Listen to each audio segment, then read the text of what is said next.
Happy Friday, everyone. Brandi here from Artisan Bee Boutique. I wanted to come on today and just have you share with you a quick tutorial on how to make a paper bag scrapbook album.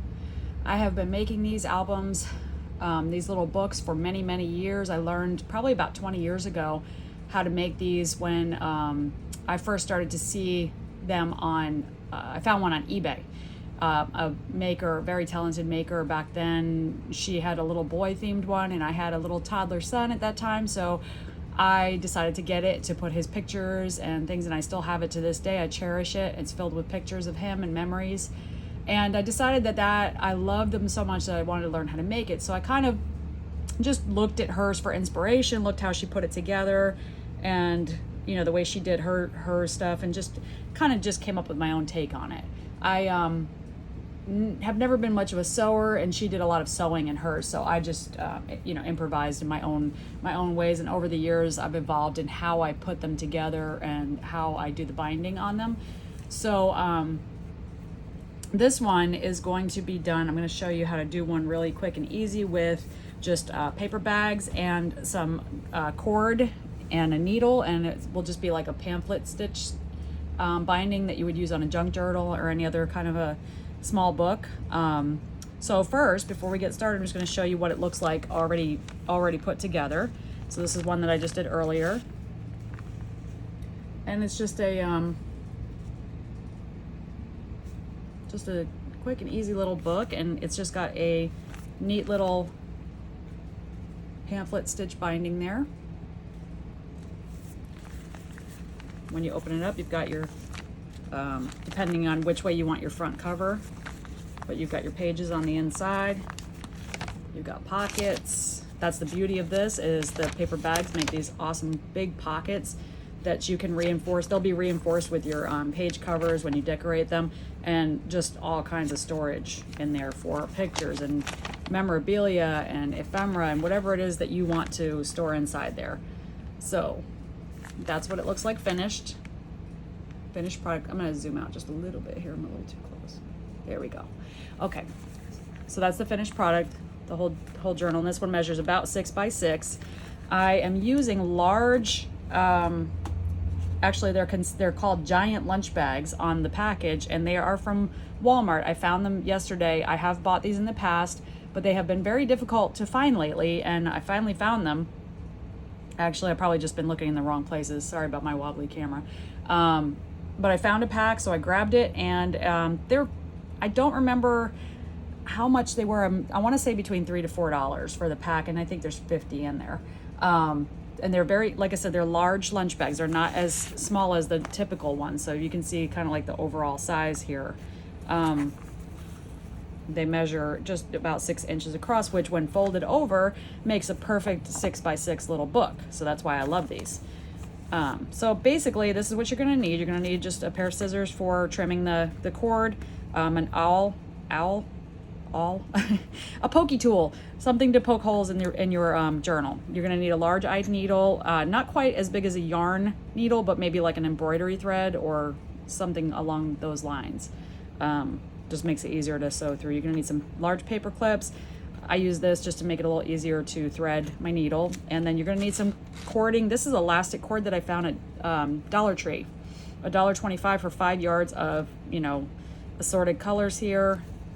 They have like a cool craft aisle. They got all kinds of great stuff. I mean, glues and just all kinds of good stuff.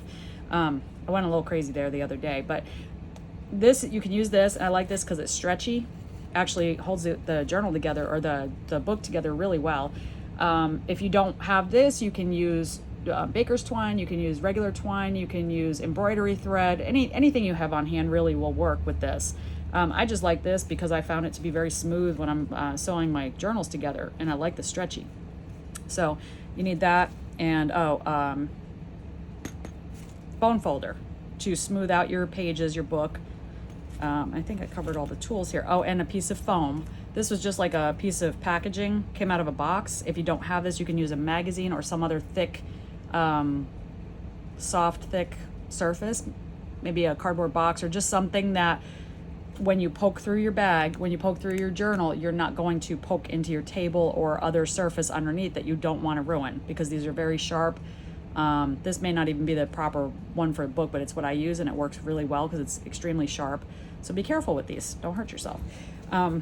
Okay, so let me put some of these things aside here so we can look at the bags. So you're going to start off the project with 3 large paper bags.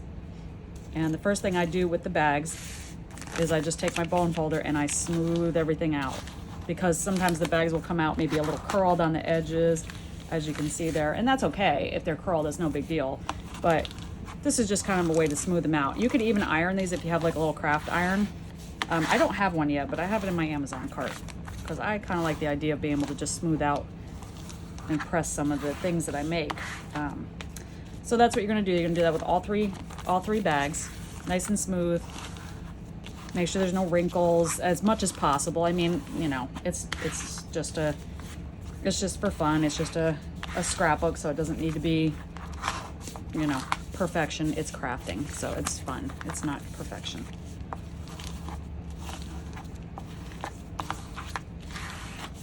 And once you have them all smoothed out, you're going to take each bag and you're just going to fold it over so that this part is on the inside. And then use your bone folder again to make a nice, try to make sure there's no wrinkling on the corners and stuff, and just make a nice smooth, crisp fold. So you just want it perfectly folded like that so it's nice and even and straight. And do that with each bag.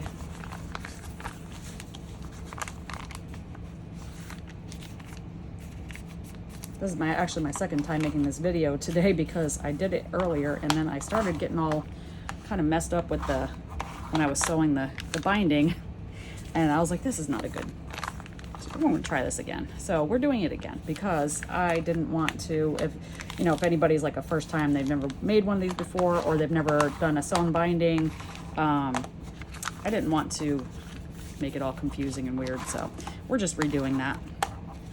And I'm not really good at editing yet, so I probably could have edited that stuff out, but I don't know how yet, so I'm working on it. Okay, so here we have 3 folded bags. That's what they look like. What you want to do now is you want to open up all 3 bags. And what you're going to do is you're just going to stagger them. So if you see this like the little punch out, like thumb notch type thing there. So the next bag is going to be the opposite direction, okay? So the bottom is here and the thumb notch is here. And then the same thing again, you're gonna alternate. So they're alternated, put together, make sure they're nice and even in the centers. And then that's where your clips come in. You're just going to clip your bags together, just so they don't move on you when you're punching the holes and binding it. Large paper clips are perfect for this. You can use other kind of clips, whatever you have. Nice and easy. Keeping it simple. Okay, so you just want to double check and make sure that everything is lined up in the center here. And you don't have any pages kind of out of whack or anything like that. You want them to be perfectly lined up. I like them to be perfectly lined up. If you don't, it's no big deal. It really doesn't matter. It's just a fun little project. And you just need a pen. I forgot to add that you just need a little pen or just a pencil, something to make your marks with in the inside. So this measures about 6 inches across, maybe just a tiny bit off from that. So I just center it as best as possible. And I just make my first mark right in the center at about 3. And then I just come in 1 inch from each end and make a mark there. So at 1, if you're looking this way, 1, 3, 5. And that's that. And then you're just going to take your piece of foam here, and you're going to put that underneath your journal, and just again be careful, these are very sharp, and you're just going to kind of hold it down. I mean, a lot of people, I've seen a lot of videos where everybody's like, well, fold it and then poke it. I mean, you can do that and there's nothing wrong with it. I think it comes out the same either way, as long as you have your pages secured. So I've never really had them come out wrong by just doing it like this. So you just poke through each hole. If you go nice and slow, you don't have a chance of poking too hard into your table or your surface underneath. And I highly recommend foam. or something cushiony like that. So there you have like your 3 perfect little dots there, or holes. And this is where you're gonna sew. So your next step, I should have already had this threaded, but you just pick whatever color or whatever string you're gonna use. I already did a couple of these, so I had the blue one, I had one with a blue string and the purple string, so maybe I'll do pink this time. So this, the way you're gonna measure this, I have a little bit of a tangle here. Give me 1 second to get this. I never tend to wrap anything up neatly when I'm done using it, so I end up having to mess around with it a little bit too long. So the way you measure this is I just go long ways across the book, and I just take it by like 3. It's just a rough, you know. So if the book is 12 inches long, you need about 36 inches of string. You could definitely do less because there's always overhang. Some people are, you know, I mean, I'm not super concerned with wasting a little bit. As long as I'm not wasting tons, just because I like to have extra to play with. But if you're really, you know, a stickler about not wasting anything, then you could maybe do a little bit less. I just like the length because I like to have leftover in case after I decorate my journal or my book, I want dangles, beads, you know, charms, things like that. So let me put this out of the way. It's getting all over the place. Now I have my piece of cord, and I'm going to use my needle threader just because I can't seem to get this cord through my needle, even though it's got a big hole, without it. So I just try to make my life a little bit easier here and not have you watch me struggle to thread this. So nice and simple, pulled through. You don't have to tie any knots or anything like that. You just have your needle threaded with the cord or string that you're going to use. So I go in, first one is go in through the center hole, like that. You don't have to worry about how much, you can adjust it. It's very easy to adjust. This elastic cord goes through very simple. So I went in through the center and then I came back out through this one. It doesn't matter what side, doesn't matter which way you start. And then what I usually do is I go back to the center again, hold your thread just so you don't end up with a, like putting your needle through the thread. So you just wanna come back through the same hole, like that. And then I'm gonna go through my last hole like that. This is what it'll look like on the outside. And you don't have to worry about this. I mean, I like to keep it on the spine exactly, but you know, like it doesn't have to be, you know, the most beautiful thing you've ever seen, because you can cover this with paper or fabric or however you want to do it.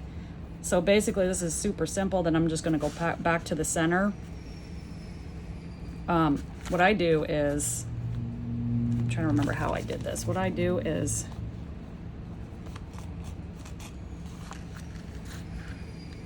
just going to take it up to the center, the one that's loose. Try to get close to the same length of what you have left. But what I do is I just take these 2 pieces here and I just tie them. And make sure that everything is nice and tight and snug. Don't just start tying and not checking if it's loose, because if it's too loose, then you're gonna have a book that falls apart and flops all over the place. So what you wanna do is just kind of tighten everything up. Don't tie until you've got it snug. You don't wanna pull so that you start ripping things and you know, you don't want this to start ripping on you. But you're gonna make sure that everything is nice and snug. So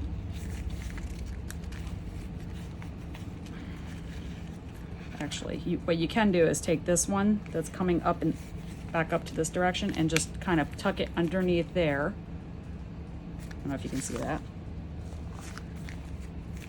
Pull it through, and now you kind of have like a little bit more of an anchor there. I don't know if you can see this, but you kind of have a little bit more of an anchor. So then when you tie, it's kind of coming back around that center piece there.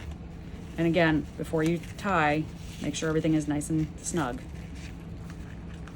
And with elastic, you know, you have to check a little bit because it's elastic, so it moves. It gives a little bit. With regular string, I think that I find it to be a little bit more I have to check a little bit more with regular string. Regular string tends to loosen up on you, and this one just kind of ties really well. So I'm just making a nice little knot in the center here.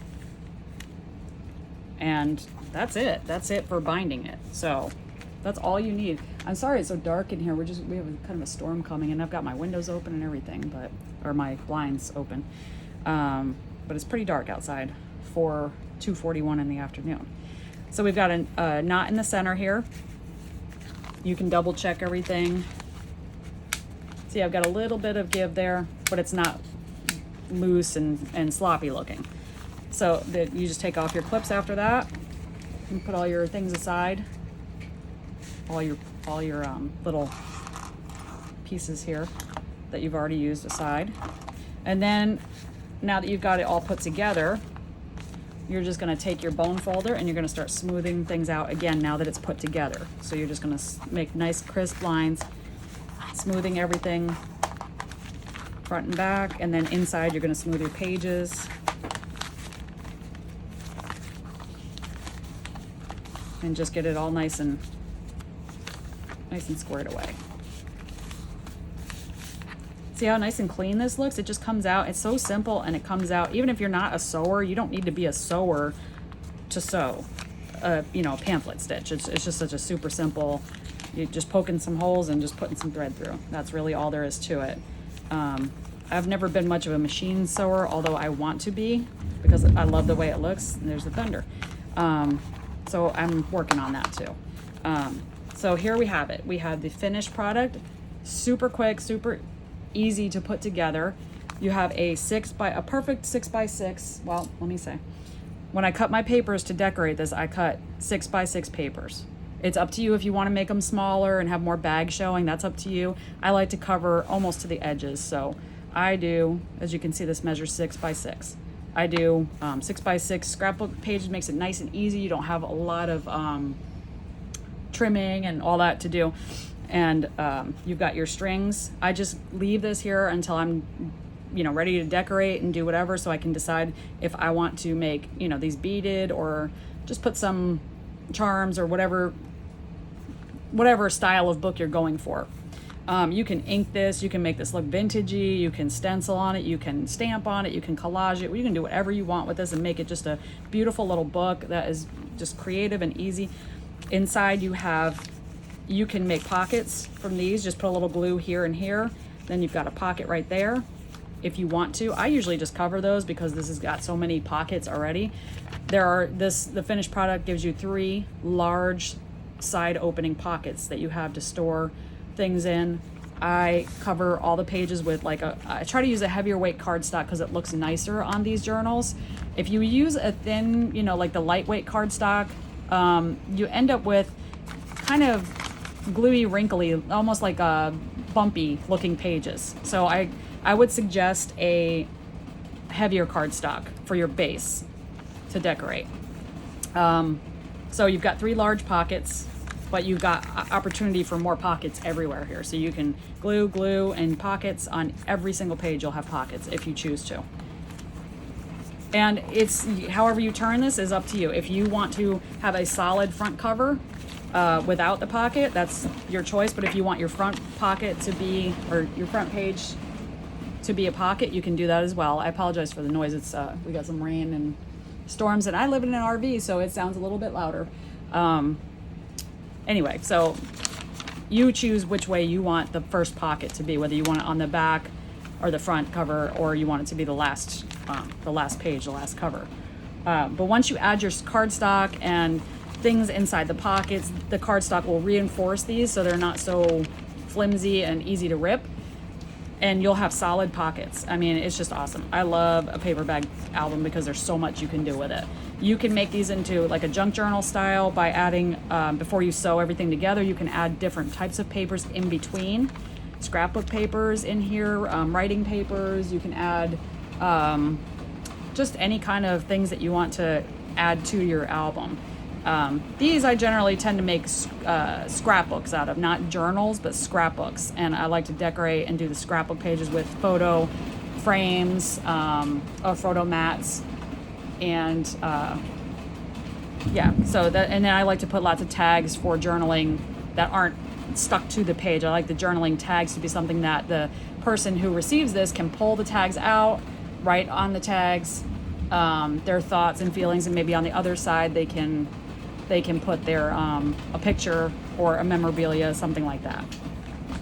So this totals, once you're finished, you've got 2, 4, 6, 8, 10, 12 pages that you can decorate and use however you wish. And they're gonna make great, these make great gifts for Christmas or special occasions, but that's what it looks like finished. When you're done with this, you can stuff it as fat as you want. The beauty of these is they are meant to look like the gator mouth, like with the large things. You can ruffle these up with ribbons and laces and things like that.